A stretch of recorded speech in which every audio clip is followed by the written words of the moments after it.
কিয়ামতের ময়দানে কি মুখ নিয়ে আপনি আল্লাহ রসুলের সামনে দাঁড়াবেন? যেই রসুল আপনাকে শাফায়াত করবে কবরে, হাসরে, মিজানে, যেই রসুলের সাহারা আপনার দরকার, সেই রসুলের শানে কটূক্তি হচ্ছে।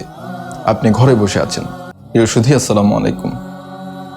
উম্মে সাদ বিনতে সাদ রাদিয়াল্লাহু তাআলা আনহা তিনি উহুদ যুদ্ধের একটি ঘটনা বর্ণনা করছেন। তিনি বললেন, আমি একবার আমার খালা উম্মে আমারা রাদিয়াল্লাহু তাআলা আনহাকে প্রশ্ন করলাম, খালা, আপনি তো উহুদ যুদ্ধে অংশগ্রহণ করেছেন, আপনি উহুদ যুদ্ধ সম্পর্কে আমাদেরকে কিছু বলুন।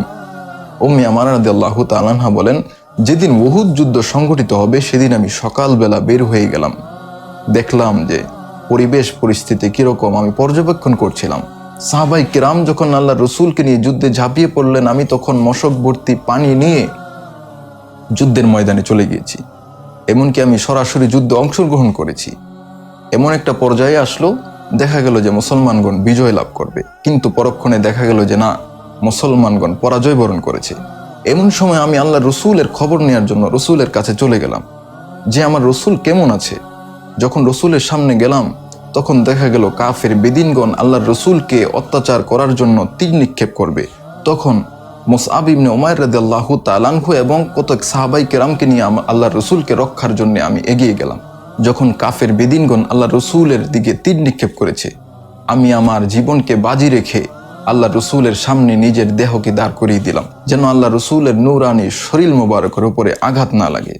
বর্ণনাকারী উম্মে সাদ বিনতে সাদ রাদিয়াল্লাহু তাআলা আনহা বলেন যে আমি আমার খালার শরীরে দেখেছি তিনার কাঁধের মধ্যে বিশাল গর্ত হয়ে গিয়েছে, গর্তের দাগ এখনো রয়েছে। একজন মহিলা সাহাবা আল্লাহ রসুলের শান ও আজমতের জন্য নিজের জীবনকে বিলিয়ে দিয়েছেন। আপনি আমি কেমন উম্মত হয়েছি? সেই রসুলের শান ও আজমতের উপরে কটূক্তি হচ্ছে, অথচ আমরা ঘরে বসে আঙুল চুষছি। আল্লাহ রসুল বলেন, লা ইউমিনু আহাদুকুম হাত্তা আকুনা আহাব্বা ইলাইহি মিন ওয়ালিদিহি ওয়া ওয়ালাদিহি ওয়ান নাসি আজমাইন।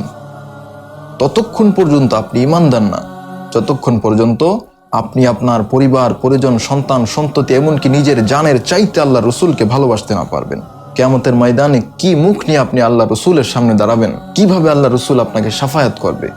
যেই রসুল আপনাকে শাফায়াত করবে কবরে, হাসরে, মিজানে, যেই রসুলের সাহারা আপনার দরকার, সেই রসুলের শানে কটূক্তি হচ্ছে। আপনি ঘরে বসে আছেন। চলুন, বিক্ষিপ্তভাবে আমরা বহু আন্দোলন করেছি, কিন্তু ঐক্যবদ্ধভাবে আমাদেরকে আন্দোলন করতে হবে। চলুন, আগামী শনিবার 7 নভেম্বর বাইতুল মোকাররম জাতীয় মসজিদে আল্লাহ রসুলের শান ও আজমতের উপরে যারা কটূক্তি করেছে তার প্রতিবাদে আমরা রাজপথে নামব। সকলকে দাওয়াত করা হলো, সকলে ঈমানি দায়িত্ব হিসেবে আগামী শনিবার বাইতুল মোকাররম জাতীয় মসজিদের উত্তর গেটে চলে আসবেন। দেখা হবে রাজপথে, কথা হবে স্লোগানে। আসসালামু আলাইকুম ওয়া রাহমাতুল্লাহি ওয়া বারাকাতুহু।